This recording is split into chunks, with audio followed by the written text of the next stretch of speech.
7 here, Big 550, KTRS. Kelly Jackson, one of our favorites. Kathy Helbig is here Yes, for the holiday season. Good morning, Kathy Helbig. Taking the lights. Right? A little Christmas atmosphere. Some Christmas spirit. A little Christmas cheer Love here. it. All right, home contingencies, selling your home, using it as a contingency. I thought those days were Those were buried and gone Long for gone. the last, 2 or 3 years, but we're starting to see a little bit of a comeback with that, and sellers are actually taking them under consideration. So I feel like we've got a small window of time right now if you're a buyer that needs to go that direction and maybe has been sitting on the sidelines all this time because you're worried about that. It might be a good time to put your toe back in the water and make some offers that are contingent upon your house selling. because the sellers are more apt to pay attention, less buyers. What's going on? It's kind of a perfect storm with, we've had a slowdown in the market over, the last few months.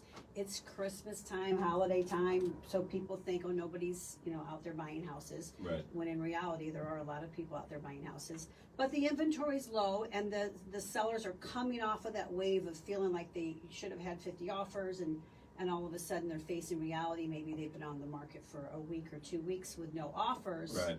That gives you the ability to sneak in and say, hey, let me give you a good offer, but I need to make it contingent on my house selling, because an educated seller who has no birds in hand might look at that and go, you know what, I'll give it a shot, especially right now because they're thinking the holidays, nobody's going to come look at my house. Right. So they might take that under consideration, whereas once we get past January, we start moving to February, that's pre-spring market, and those people are going to go, I don't think I want to do that. Let me see how I fare going on the market first and putting my house on it. I've always thought that the seller is also a buyer, right? The seller has to go somewhere too, so it's a chain reaction. Yes. And so the seller might say, hey, you know what?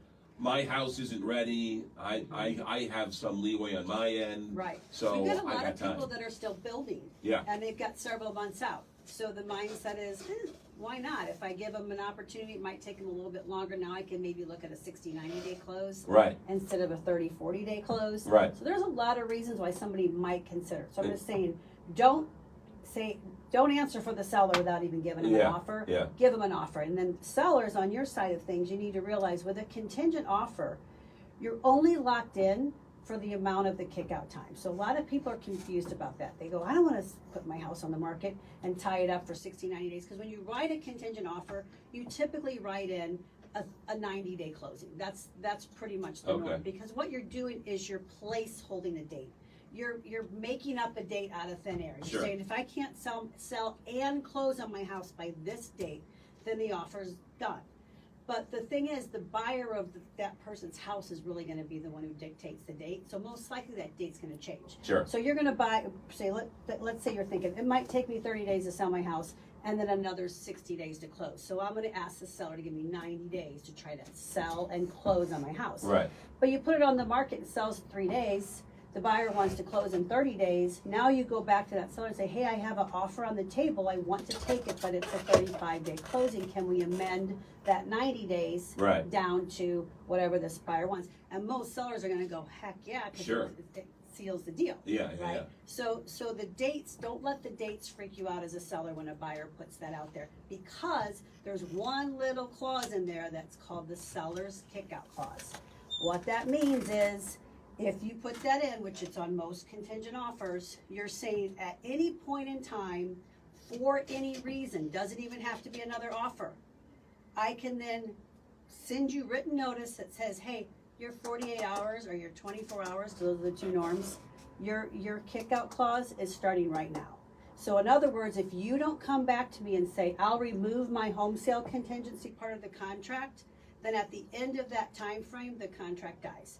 The seller can move on and put it back on the market, sell it to anybody else. So a lot of people just don't understand the contingency process and realize that sometimes it's worth hedging your bets a little bit, because typically you can negotiate a little bit higher price as a seller to give the concession to the buyer of the home sale. I never knew that. That's really interesting. So learn something new after 8 years today. Every time you're here, I learn something new. So the seller there's no harm to the seller for letting you buy it with a contingency, because if something else comes along, Thank you very much. Here's your 48 hours. No harm is going pretty far. Okay. To say there's less concern. Gotcha. Because there is still the fact that it is contingent on somebody's successful closing too. Gotcha. So the sale part is done. That's the part that usually freaks everybody out. About how do I know they're going to sell it?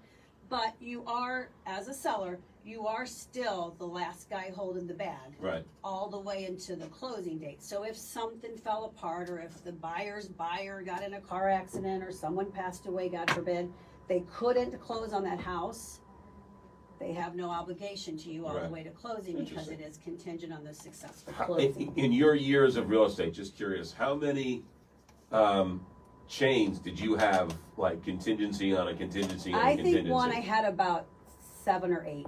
7 or 8. It was hectic, and it did not all happen on the same day. So that's another thing. So somebody bought a house to buy a house to buy a house, and you had 7 backed up. State, misfire, Mackerel. But even though they're not all necessarily contingent on each other, Right? Because that's another, fallacy out there.